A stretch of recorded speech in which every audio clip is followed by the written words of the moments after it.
Happy new year दोस्तों। Hello everyone, आज date है 1 जनवरी और द हिंदू न्यूज एनालिसिस में आपका स्वागत है। जो हमारी फर्स्ट न्यूज है वो हमारे कोर सेक्टर को लेकर के है। देखो, हमारी इकोनॉमी 8 कोर सेक्टर हैं: coal, crude oil, natural gas, refinery products, fertilisers, steel, cement and electricity. तो इस आर्टिकल में ये बोला गया है कि नवंबर 2020 में जो हमारा कोर सेक्टर से जो आउटपुट निकलता है वो 2.6% श्रिंक हो गया है। तो अगर हम ईयर टू ईयर बेसिस की बात करें तो कोल, फर्टिलाइजर्स और इलेक्ट्रिसिटी, ये 3 ऐसे कोर सेक्टर हैं जिनमें पॉजिटिव ग्रोथ देखने के मिली। इसके अलावा जो हमारे और सेक्टर हैं वहां पर नेगेटिव ग्रोथ रेट देखने को मिली थी। तो अभी हमारी इकोनॉमी को उभरने के लिए काफी समय लगेगा। नेक्स्ट जो हमारी न्यूज है वो है वैक्सीन को लेकर के।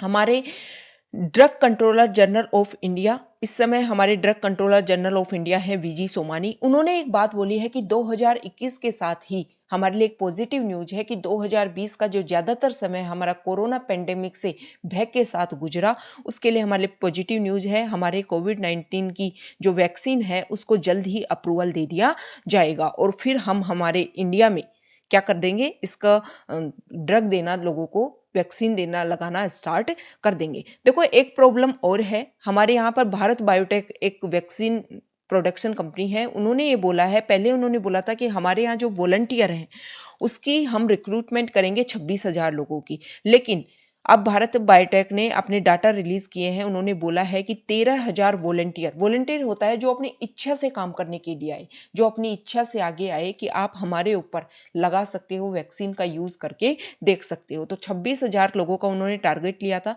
लेकिन अब 13,000 लोग ही वॉलंटियर के रूप में सामने आए हैं। तो वैक्सीन को अप्रूवल दे दिया गया है। हमारे पीएम ने बोला है कि वैक्सीन को अप्रूवल मिल जाएगा, लेकिन हमें जो सख्ती बरत रहे हैं हम कोरोना से निपटने के लिए, वो हमें कम नहीं करना है। उसी सख्ती से हमें सारे नियमों का पालन करना है। नेक्स्ट जो हमारी न्यूज है वो सीबीएसई बोर्ड से है। सीबीएसई बोर्ड ने बोला है कि 4 मई से 10th और 12th बोर्ड के, सीबीएसई बोर्ड के एग्जाम होंगे और जुलाई 15 तक क्या होंगे, फाइनल रिजल्ट डिक्लेयर हो जाएंगे। ये सब कुछ जो प्रॉब्लम हुई है कोविड-19 की वजह से, जो सेशन है वो एक्सटेंड हो गया है। नेक्स्ट जो हमारी न्यूज है वो एडिटोरियल पेज से है। देखो, लेपर्ड की कुछ पॉपुलेशन का डाटा आया है और उसमें ये बोला गया है कि लेपर्ड की जो पॉपुलेशन है उसमें इंक्रीज हुआ है। तो इसके जो आर्टिकल हैं, जो जिन्होंने ये आर्टिकल लिखा है, जो ऑथर है, राइटर हैं, देखो उनका नाम है संजय गुब्बी और वो लेपर्ड इकोलॉजी एंड कंजर्वेशन के लिए कर्नाटका में काम करते हैं। और इस ऑथर की एक बुक भी है, उसका नाम है second nature, saving tiger landscape in the 21st century. तो ये इसके लेखक हैं। उन्होंने ये बात बोली है कि देखो, जो लेपर्ड की आपने पॉपुलेशन 2014 में काउंट की थी, उसमें आपने बोला था 2014 में कि जो लेपर्ड की पॉपुलेशन है उससे ज्यादा इस बार आपको लेपर्ड मिले हैं। मतलब लेपर्ड की जो पॉपुलेशन है उसमें 60% तक इंक्रीज हुआ है। तो उन्होंने दिया है एक एग्जांपल। मान लो हमारे देश में 28 राज्य हैं और हम हमारी पॉपुलेशन, मानव की पॉपुलेशन की काउंटिंग करें कितने राज्यों में, 20 राज्यों में, और बोले, क्या बोले हम कि देखो हमारे यहाँ पर तो 5, हम गैस कर रहे हैं, हमारे यहाँ तो 5 करोड़ लोग ही हैं। और फिर अगले साल जब पॉपुलेशन क्रिएट हो तो हम 28 के 28 राज्यों में पॉपुलेशन काउंट करें और फिर बोले अरे यहाँ तो बहुत ज्यादा पॉपुलेशन इंक्रीज हो गई है। सेम लेपर्ड के काउंट में ये बेंचमार्क जो कमी नजर आई है उनके नंबर काउंट करने में, वो सेम हुई है। पिछली बार 2014 में जब काउंटिंग की गई थी तो 18 राज्यों में ये काउंटिंग की गई थी और अब इसको इंक्रीज कर दिया गया है 21 राज्यों में। तो सेम बात रिपीट है। पिछली बार हमें मिले थे 12,852 और नहीं, पिछली बार 2018 में जो हमें मिले हैं वो 12,852 मिले हैं। लेकिन इस ऑथर ने, राइटर ने बात बोली है कि अगर आप ढंग से इसका एस्टिमेट करते तो मुझे लगता है, मेरा पर्सनल ओपिनियन है कि इंडिया में 20,000 से ज्यादा लेपर्ड आपको मिलेंगे। जो आपकी पॉपुलेशन आपने इंक्रीज की है उससे भी ज्यादा 40% तक और ज्यादा इंक्रीज होगा। तो इस आर्टिकल में कुछ डाटा दिए रखे हैं, उसमें यह बताया गया है कि लास्ट बार, पिछली बार जब आपने पॉपुलेशन 2014 में काउंट की थी लेपर्ड की, वो 7,910 इंडिविजुअल आपने काउंट किए थे, 18 डिफरेंट स्टेट्स में आपने कवर किया था और 92,164 स्क्वायर किलोमीटर को आपने स्टडी एरिया के रूप में कवर किया था। अब 2018 में आपने सब कुछ इंक्रीज किया है, 18 स्टेट से 21 स्टेट में एक्सपेंड कर दिया। 92,164 स्क्वायर किलोमीटर से 1,21,337 स्क्वायर किलोमीटर में आपने स्टडी की और इससे क्या हुआ है कि आपने स्टडी एरिया को ही 25% इंक्रीज कर दिया और कैमरा ट्रैप लोकेशन को भी आपने इंक्रीज कर दिया है। पहले 9,735 एरिया में ही कैमरा ट्रैप लोकेशन थी, अब 26,838 कैमरा ट्रैपिंग लोकेशन इंक्रीज हुई है। तो इस आर्टिकल में ये बोला गया है कि जो हमारे नॉर्थ ईस्ट के स्टेट है ना, वहां तो बिल्कुल ही नेग्लेक्ट किया गया है इस काउंटिंग को। इसके अलावा जो हमारे बागान हैं, जो हमारे जंगल हैं, जो हमारे बगीचे हैं, वहां भी बहुत सारे लेपर्ड रहते हैं। तो अगर उन सबको हम काउंट करें तो इससे क्या होगा कि जो लेपर्ड की जो नंबर्स है उसको जो थ्रेट्स मिलते हैं ना, उससे क्या होगा, उनमें कमी आएगी, लोग इसके प्रति अवेयर होंगे और इनके जो बॉडी पार्ट्स की जो पोचिंग होती है उसमें भी कमी आएगी। तो इस आर्टिकल में बोला गया है कि जब भी कुछ काम किया जा रहा है, कोई काउंटिंग की जा रही है, तो उसको ढंग से इम्प्लीमेंट किया जाना चाहिए, तो जिससे जो हमारे ये जो वाइल्ड एनिमल हैं उनको जो थ्रेट्स मिलती हैं वो क्या हो सके, कम हो सके। और उनके कंजर्वेशन के लिए जो हम एक कंजर्वेशन के लिए देखो, जब पॉपुलेशन काउंट होती है और पॉपुलेशन काउंट होके जब डाटा पॉजिटिव आते हैं तो हमें ये लगता है कि हमने जो मिशन बनाए थे, जो प्लान्स बनाए थे, उनको हमने ढंग से इंप्लीमेंट किया, तभी तो पॉपुलेशन इंक्रीज हो पाई ना। तो अगर आप गलत ढंग से पॉपुलेशन को काउंट करोगे तो हमारे जो मिशन, जो हमने लेपर्ड की कंजर्वेशन के लिए जो मिशन प्लान बनाए होंगे, वाइल्ड लाइफ प्रोटेक्शन के लिए जो काम किया होगा, उसको हम ढंग से तो रिव्यू ही नहीं कर पाएंगे ना, क्योंकि कमी तो हम खुद ब खुद कर रहे हैं। अब खुद ब खुद कमी कर रहे हैं, मान लो पहले 18 स्टेट में काउंटिंग की, अब अभी भी आप उन्हीं 18 स्टेट्स में काउंटिंग करते तो हमें पता चलता कि हमने प्लान सही इंप्लीमेंट किए हैं या नहीं किए। अब आपने इंक्रीज कर दिया 21 स्टेट्स में, तो इससे तो पॉपुलेशन इंक्रीज होके ही मिलेगी। अगर आप सभी जगह पॉपुलेशन काउंट ढंग से करते तो और ज्यादा पॉपुलेशन इंक्रीज होके मिलती। तो इसमें पॉजिटिव और खुश होने की बात नहीं है। तो इस आर्टिकल में बोला गया है कि जो भी काम किया जाए, जो भी पॉपुलेशन काउंटिंग की जाए, उसको प्रॉपर वे में किया जाए ताकि जो हमारी पॉलिसीज है उनका ढंग से रिव्यू हो सके। नेक्स्ट जो हमारा आर्टिकल है वो क्लाइमेट चेंज को लेकर के है। देखो, इस आर्टिकल में ये बोला गया है कि 2021 में हमारे पॉलिसी मेकर्स, मतलब हमारे जो लेजिस्लेटर्स हैं, इंडस्ट्री कैप्टन्स को और सिटीजन्स को क्लाइमेट प्रूफ चॉइसेस के रूप में काम करना पड़ेगा। क्लाइमेट जो रिस्क है उसमें एडजस्ट करने के लिए, उसको कैसे चेंज किया जाए, उसके लिए काम किया जाना पड़ेगा।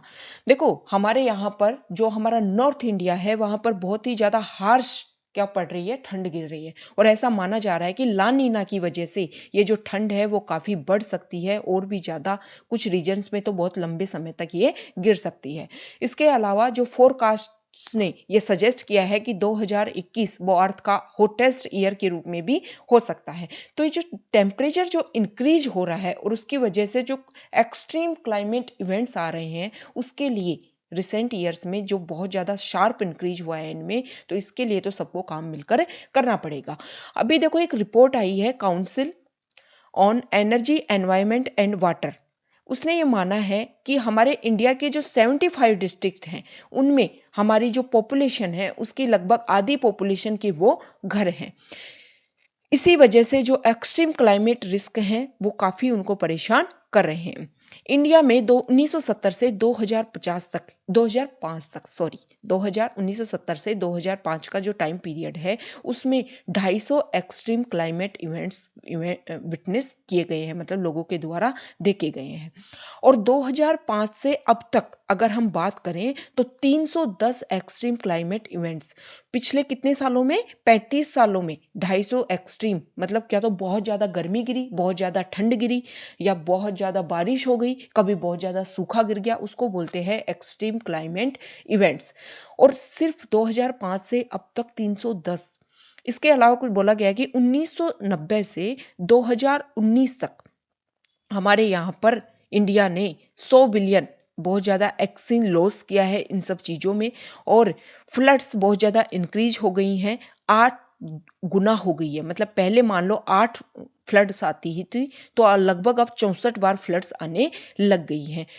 जो फ्लड्स की जो इंटेंसिफाई है वो काफ़ी इंक्रीज हो गया है। लैंडस्लाइड जो इवेंट्स होते थे उनमें भी काफ़ी इंक्रीज हो गया है। हैवी रेनफॉल इंक्रीज हो गई है 20 टाइम्स 1970 से। इसके अलावा ये बोला गया है कि पिछले 2 डेकेड्स की अगर हम बात करें तो जो ड्रॉट अफेक्टेड डिस्ट्रिक्ट हैं उनकी संख्या में 13 गुना इंक्रीज हो गया है। उनके यहाँ पर ड्रॉट मतलब सूखा बहुत ज्यादा इंक्रीज होने लगा है, बहुत ज्यादा एरिया में इंक्रीज हो गया है।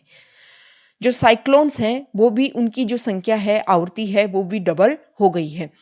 क्या होने लग गया है कि वाइसे वर्सा विपरीत रूप से काम होने लग गया है। जहां पहले बहुत ज्यादा बारिश होती थी वहां बहुत ज्यादा सूखा गिरने लग गया है, और जहां पहले बहुत ज्यादा बाढ़ आती थी वहां पर सूखा गिरने लग गया है। जहां सूखा गिरता था वहां बाढ़ आने लग गई है। जैसे बाड़मेर वाला एरिया, जैसलमेर वाला एरिया, वहां पर फ्लड प्रोन हो गया है वो एरिया।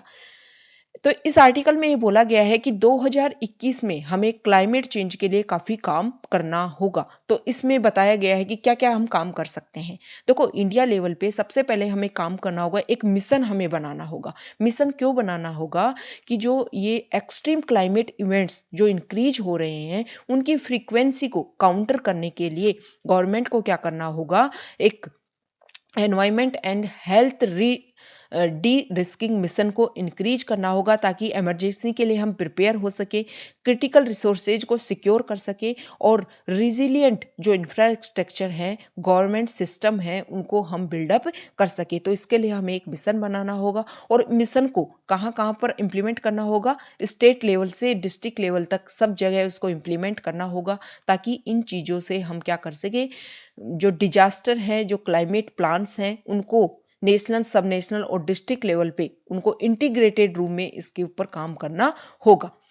नेक्स्ट जो बताया गया है कि इंडिया को क्या करना होगा, एक कॉम्प्रिहेंसिव क्लाइमेट रिस्क एटलस बनाना होगा इंडिया को। मतलब जो जो एरिया जहां पर जो प्रॉब्लम्स इंक्रीज हो रही है, जैसे क्या करना होगा, जिससे नेशनल, स्टेट, डिस्ट्रिक्ट लेवल यहाँ पर एक टूल किट, एक एटलस बनाना होगा कि ये एरिया इस चीज के लिए रिस्क बहुत ज्यादा रहता है, ताकि जो पॉलिसी मेकर्स है उनके लिए एक टूल किट की तरह काम करे। और जब भी किसी चीज के लिए कोई पॉलिसी बनानी हो, जैसे एक्सट्रीम क्लाइमेट इवेंट्स के लिए urban heat stress, water stress, crop loss, vector borne disease, biodiversity collapse, इनके लिए जब भी कुछ काम करना हो तो ये एटलस उनकी हेल्प कर सके। तीसरा जो बताया गया है इस आर्टिकल में, क्लाइमेट चेंज के लिए हम कैसे काम कर सकते हैं, तो फाइनेंशियल जो क्लाइमेट एक्शन है उसको अच्छे से काम करना होगा। अभी जो फाइनेंस क्लाइमेट के लिए जो टोटल पूल हम 20% का दे रहे हैं उसको इंक्रीज करके 50% इंक्रीज करना होगा क्लाइमेट एम्बिशन समिट के रूप में। ये जो पैसा है उसको इंक्रीज करना होगा क्लाइमेट से बचने के लिए। ग्रीन क्लाइमेट फंड का हम इसमें यूज कर सकते हैं, ताकि ज़्यादा जो इंफ्रास्ट्रक्चर है, ज़्यादा जो पैसा है, फाइनेंस है, वो हम इसमें लगा सकें। चौथी जो बात बताई गई है कि परमानेंट चेयर क्रिएट की गई है हाल फिलहाल, किसके लिए, कोalition फॉर डिजास्टर रिजिलियंट इंफ्रास्ट्रक्चर के लिए। तो इंडिया इसमें एक महत्वपूर्ण भूमिका निभा सकता है। प्राइवेट लोगों को, पब्लिक प्राइवेट लोगों को इन्वेस्टमेंट के लिए क्रिएट कर सकता है कि क्लाइमेट प्रूफिंग इंफ्रास्ट्रक्चर को के लिए आप काम करो, ताकि हम क्लाइमेट जो रिस्क क्रिएट हो रहा है उसके लिए काम किया ढंग से किया जा सके। और देखो, ये आर्टिकल में ये भी बताया गया है कि हमने हमारी सोसाइटी के लिए रेगुलर हम काम कर रहे हैं, किसके लिए काम कर रहे हैं, इकोनॉमी बूस्टअप हो, इकोनॉमी बूस्टअप हो। अब उस इकोनॉमी बूस्टअप के लिए हमने क्या किया है, हमने हमारे क्लाइमेट को इग्नोर कर दिया है, और उसी की वजह से जो ये सारी चीजें हैं वो हमारी सोसाइटी के लिए कैटेस्ट्रोफिक हो रही हैं। इसीलिए पॉलिसी मेकर्स को, इंडस्ट्री कैप्टन्स को, कॉमन सिटीजन्स को, सबके एक साथ काम करना होगा क्लाइमेट प्रूफ चॉइसेज के लिए। नेक्स्ट जो हमारा आर्टिकल है वो केरला से रिलेटेड है।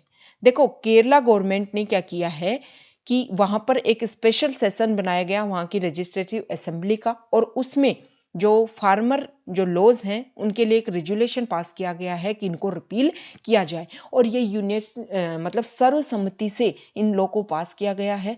इस जब ये मीटिंग हो रही थी तो बीजेपी का सिर्फ और सिर्फ एक एमएलए वहां पर मौजूद थे, जिनका नाम है ओ राज गोपाल। तो उन्होंने साथ नहीं दिया, लेकिन उन्होंने विरोध भी नहीं किया इस चीज का और सर्वसम्मति से पास हो गया। देखो इस आर्टिकल में एक इंपॉर्टेंट बात बोली गई है कि एग्रीकल्चर जो है वो एक स्टेट लिस्ट का पार्ट है और स्टेट इसके ऊपर काम कर सकती है, लेकिन 7 शेड्यूल में स्टेट सब्जेक्ट है एग्रीकल्चर। लेकिन ये बोला जाता है कि अगर 4-5 स्टेट मिलकर के पार्लियामेंट को ये बात बोले कि आप हमारे स्टेट लिस्ट का कोई भी एक विषय दे दें कि आप इसके ऊपर काम करो, इसके ऊपर रूल बनाओ, तो सेंटर उसके ऊपर काम कर सकती है। ये इस आर्टिकल में बोला गया है कि केरला ने इसके खिलाफ काम किया है कि इनको रिपील किया जाए, ये जो लॉज हैं उनको। नेक्स्ट जो हमारा डिस्कशन है वो है, देखो जो हमारी इंडिया है वो UNSC, United nation security council, जो पूरे वर्ल्ड में सिक्योरिटी के लिए, पीस के लिए जो काम करती है, वहां पर हमारी इंडिया नॉन परमानेंट मेंबर्स के लिए 2 साल का टेन्योर है, वहां पर इंडिया चुना गया है। तो सबसे पहले हम देख लेते हैं कि जो नॉन परमानेंट मेंबर यूएनएससी के कितने होते हैं, कैसे चुने जाते हैं। देखो यूनाइटेड नेशंस का चार्टर है, उसके आर्टिकल 23 के तहत ये बोला गया है कि यूनाइटेड नेशन सिक्योरिटी काउंसिल में 15 मेंबर होंगे। स्टार्टिंग में बोला गया था 11 मेंबर होंगे, उसको बाद में 1963 में अमेंड कर दिया गया और मेंबर्स की संख्या कर दी गई 15, 5 परमानेंट और 10 नॉन परमानेंट। परमानेंट में कौन कौन है? चाइना, यूएस, यूके, फ्रांस और रसिया। और नॉन परमानेंट में वो चेंज होते रहते हैं, 2 साल का टेन्योर होता है, फिर चेंज होते रहते हैं। तो क्या कहां कहां से चुने जाते हैं? देखो पूरे वर्ल्ड को एरिया में बांटा रखा है। 5 जो मेंबर्स हैं वो अफ्रीकन और एशियन स्टेट से चुने जाते हैं, 1 मेंबर ईस्टर्न यूरोपियन स्टेट से चुना जाता है, 2 मेंबर लैटिन अमेरिका से चुने जाते हैं और 2 मेंबर चुने जाते हैं वेस्टर्न यूरोप और अदर स्टेट से। ऐसे ये 10 नॉन परमानेंट मेंबर्स 2-2 साल के लिए उनको चुना जाता है। अब क्या है, देखो इंडिया चुना गया है, 2 साल तक नॉन परमानेंट मेंबर रहेगा यूएनएससी का। अब इंडिया काफी काम कर सकता है, किसके लिए? सबसे बड़ा जो इंडिया के लिए प्रॉब्लम है वो है टेररिज्म। तो India comprehensive convention on international terrorism, इसके लिए इंडिया काम कर सकता है, ऐसा बोला गया है। नेक्स्ट जो हमारा आर्टिकल है वो है कॉलोनेल नरेंद्र बुल कुमार से लेकर के 1984 में ऑपरेशन मेघदूत चलाया जाता है। किसके लिए चलाया जाता है? सियाचिन जो ग्लेशियर है उसको ऑक्यूपाई करने के लिए। इंडिया और पाकिस्तान के बीच में युद्ध होता है और वहां पर सियाचिन ग्लेशियर को, जो लद्दाख यूटी में सिचुएटेड है, उसको ऑक्यूपाई करने के लिए ऑपरेशन मेघदूत चलाया गया और उसको अचीव करने में ये जो कॉलोनेल नरेंद्र कुमार है, इन्होंने काफी मेहनत की थी। इन्होंने मतलब इसको इंप्लीमेंट करने के लिए इसमें काम किया था, तो उनकी डेथ हो गई है। तो अब हम सियाचिन ग्लेशियर को देख लेते हैं। देखो जो पोलर रीजन है, नॉर्थ पोल और साउथ पोल, वहां पर तो बड़े बड़े ग्लेशियर देखने को मिलते हैं। अगर नॉन पोलर एरिया की बात करें तो सियाचिन जो ग्लेशियर है वो सेकंड लॉन्गेस्ट ग्लेशियर है नॉन पोलर रीजन्स में। अब पहला लॉन्गेस्ट ग्लेशियर कौन सा है? तो तजिकिस्तान जो देश है वहां पर फेलचेंको ग्लेशियर है। क्या नाम है? फेलचेंको ग्लेशियर। वो क्या है? लॉन्गेस्ट नॉन पोलर रीजन्स में लॉन्गेस्ट ग्लेशियर है। और ये जो सियाचिन ग्लेशियर है वो सबसे हाईएस्ट आर्मी पॉइंट माना जाता है, जहां पर माइनस में नेगेटिव डिग्री टेम्परेचर रहता है और वहां पर हमारी आर्मी क्या है, काम करती है उसके सिक्योरिटी के लिए। तो ये हमने डिस्कस किया। इसके अलावा जो हमारा नेक्स्ट डिस्कशन है वो है यूके से रिलेटेड। यूके निकल गया है कहां से? एक सेकेंड। यूके निकल गया है ईयू से। पहले ईयू में देखो, यूरोपियन यूनियन एक संगठन है, इसमें 28 देश थे। इसमें जो 28 देश हैं, जैसे हमारे 28 राज्य इंडिया के अंडर हैं और इंडिया एक बड़ा, मतलब इंडिया कंट्रोल करता है 28 राज्यों को, वैसे ही लूजली हर चीज में कंट्रोल नहीं करता था यूरोपियन यूनियन। 28 देशों ने मिलकर के अपने आप को एक जगह बांध रखा था। उन 28 देशों में क्या था कि वो ट्रेड के लिए, एक दूसरे देश में घूमने के लिए उनको वीजा की जरूरत नहीं होती थी। जैसे हम राजस्थान से हरियाणा में, हरियाणा से यूपी में इजीली जा सकते हैं, वैसे ही वहां के एक देश से दूसरे देश में लोग जा सकते थे। अब 2016 में हुआ रेफरेंडम और ब्रिटेन ने किया प्रयास, क्योंकि वहां बहुत सारे लोगों को ये लगता था कि ईयू जो है वो उनके राइट्स का हनन करता है। तो वहां पर लोगों में एक प्रोटेस्ट चल रहा था और वहां की पॉलिटिक्स ने इस चीज का फायदा उठाया और इसके ऊपर चुनाव लड़े गए कि हम आपको ईयू से बाहर निकलवाएंगे। अब 2016 में रेफरेंडम होता है। रेफरेंडम क्या होता है कि देखो, डायरेक्ट डेमोक्रेसी के 4 पॉइंट हैं इन प्लेबिसाइट, रेफरेंडम, इनिशिएटिव और रिकॉल। तो रेफरेंडम क्या होता है कि जब भी किसी देश को किसी मुद्दे पर काम करना हो तो डायरेक्ट लोगों की उस पर सलाह ली जाए। तो जैसे चुनाव होते हैं वैसे ही हमें ईयू से बाहर निकलना है या नहीं निकलना है, इसके लिए वोट डाले गए थे और 52% लोगों ने बोला था कि हमें ईयू से बाहर निकलना है। अब उसके बाद में रेगुलर ब्रिटेन की ईयू से बात चल रही थी और इसमें यह बोला गया कि अब जो ब्रिटेन है वो बिल्कुल एक सेपरेट देश है और उन 27 देशों का जो संगठन है ईयू, उससे इंडिया उसका ब्रिटेन का कोई भी लेना देना नहीं है। अब ब्रिटेन अपने खुद के जो रिलेशंस हैं वो पूरे वर्ल्ड के साथ में खुद सेल्फ मेंटेन करेगा। तो ब्रिटेन ने यूरोप का जो सिंगल मार्केट था उसको छोड़ दिया है। ये हमारा डिस्कशन था। आज हमने इंपॉर्टेंट कई टर्म्स डिस्कस की। Okay, thank you.